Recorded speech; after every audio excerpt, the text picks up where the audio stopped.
Did you know that Moses' face once glowed so bright that people couldn't look at him? Here's what happened. Moses climbed up Mount Sinai to meet with God. He stayed there for 40 whole days without eating or drinking anything. God was writing the 10 Commandments on stone tablets with his own finger. These were special rules to help people live good lives. But down below, the people got worried. Where is Moses? They wondered.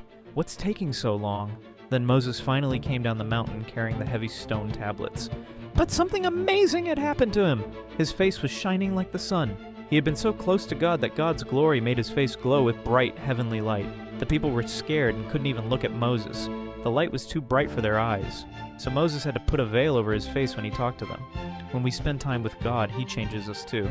We might not glow like Moses, but God's love makes us shine in special ways.